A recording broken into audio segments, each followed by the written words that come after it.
진실은 얼어붙어 있습니다. 거짓은 불길처럼 번지고 있습니다.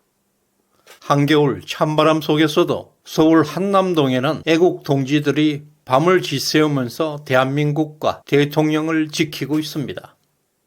윤석열 대통령은 벌레처럼 준동하고 있는 주권 침탈 세력과 끝까지 싸울 것이라고 선언했습니다. 이 전쟁을 함께하는 모든 애국 동지들에게 승리와 영광이 함께하게 될 것입니다. 불과 한 달 전 비상계엄 직후에 윤석열 대통령의 지지율은 11%까지 급락했습니다. 그 당시 여론조사는 선관위 소속 여심위의 통제 아래 조작되어 온 가짜 지지율에 불과했습니다. 민주당과 한동훈이가 결탁해 있었고 또 선관위와 함께 이러한 허위 가짜 지지율을 만들어내고 이를 기반으로 탄핵을 시도했습니다. 이들은 아직도 비상계엄을 내란으로 몰아가는 시도를 멈추지 않고 있습니다. 그러나 이들의 여론 조작은 국민적 분노를 자극했고 보수층의 강한 결집을 이끌어냈습니다. 최근 들어 윤석열 대통령의 지지율이 폭등하고 있습니다. 이것은 또한 여심의 여론 조작 강도가 약화된 덕분도 있습니다. 비상계엄 당시 여심이를 급습해서 여심이의 여론 조작 데이터를 습득한 것이 큰 역할을 하고 있습니다. 윤석열 지지율이 리얼미터 조사에서 40.0%, 그리고 조선일보가 주문했던 K스탯 리서치에서 40.3%, MBC 코리아 리서치는 38.2%, SBS가 의뢰했던 넥스트 리서치는 36.8%로 윤석열 대통령의 지지율이 폭등하고 있습니다. 한 달 전보다 평균 무려 27%포인트나 급등한 수치입니다. 조중동 등 주류 언론들이 당황하고 있습니다. 만약 더 이상 여심이의 조작이 개입되지 않는다면 윤석열 대통령의 지지율은 조만간 50% 이상을 돌파하게 될 것입니다. 여심이는 또다시 여론을 조작하려 들 것입니다. 우리가 더욱 단결해서 이들의 음모를 압도적으로 막아내야 합니다. 그러나 이런 악조건 속에서도 윤석열 대통령 임기 2년차 작년의 대한민국 수출은 역대 최대 6,838억 달러, 어마어마한 기록으로 새로운 역사를 쓰고 있습니다. 세계 10대 수출국 중에서 가장 높은 9.6%의 수출 증가율을 기록했습니다. 수출 순위에서도 세계 8위에서 6위로 상승하고 있습니다.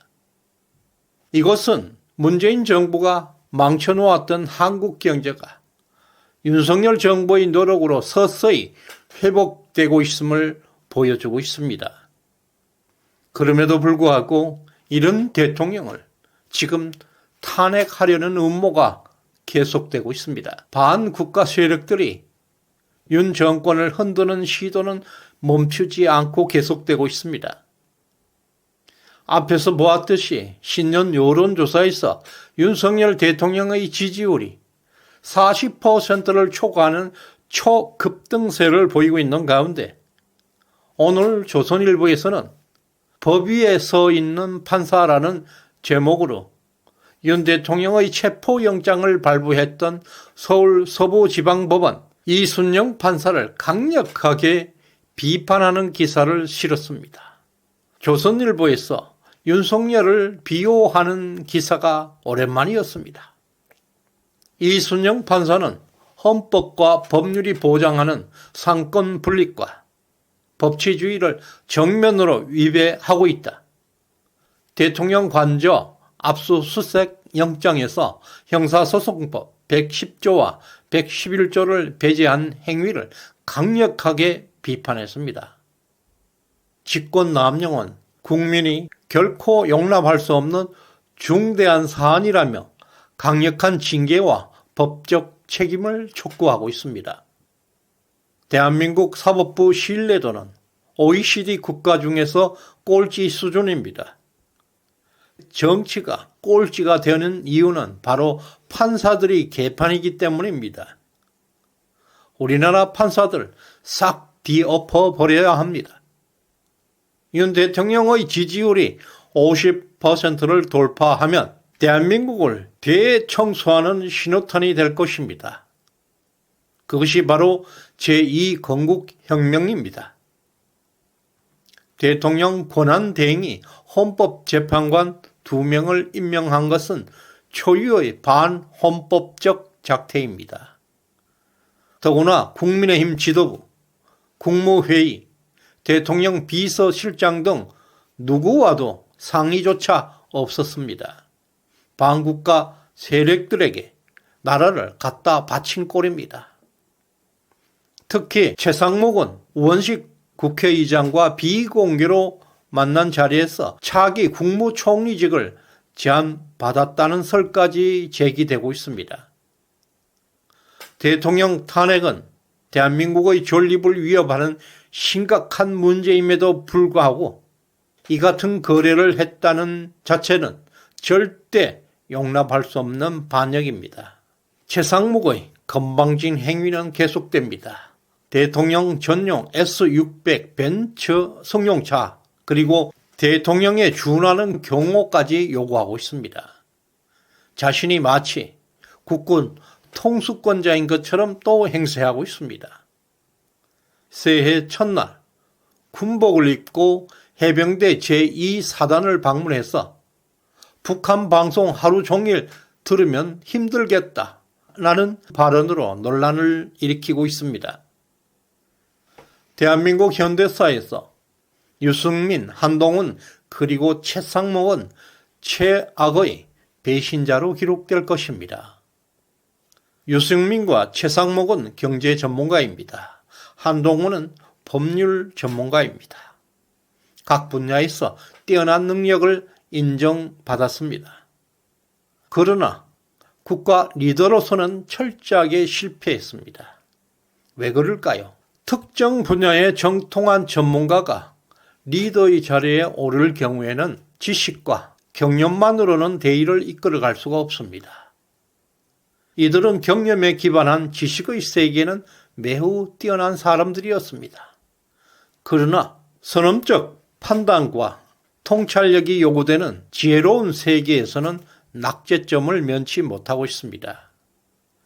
유승민은 박근혜 대통령을 탄핵 주도했고 한동훈과 최상목은 윤석열 대통령을 위기로 몰아넣고 있습니다. 정치는 단순한 전문성을 넘어서 사상과 철학이 바탕이 되어야 하는 것입니다. 전투에서 장수를 잃게 되면 그 전쟁에서는 승리할 수가 없습니다. 지금 윤 대통령을 겨냥한 공수처와 법원의 체포영장은 반국가 세력의 치밀한 음모 작전입니다. 이것은 대한민국의 자유, 법치를 무너뜨리는 선전포고입니다. 윤석열 대통령을 지켜야 합니다. 내란의 주범 민주당은 나경원, 권성동, 윤상영 등 정치인 8명과 고성국, 배성희, 성창경 등 4명에 대해 내란 선전 혐의로 고발했습니다. 마치 나치 파시즘이 부활했습니다. 중공의 문화혁명이 한국에 도래하고 있습니다. 자유민주주의 최대 위기입니다. 윤 대통령을 지켜내는 것이야말로 대한민국을 살리는 길입니다. 김용년 장관은 옥중에서 대통령을 지켜달라고 울부짖고 있습니다. 우리는 지금 제2건국혁명을 함께하고 있습니다. 지금 행동하지 않으면 역사는 우리를 비겁한 세대로 기록할 것입니다. 반드시 우리는 승리할 수 있습니다. 파이팅입니다.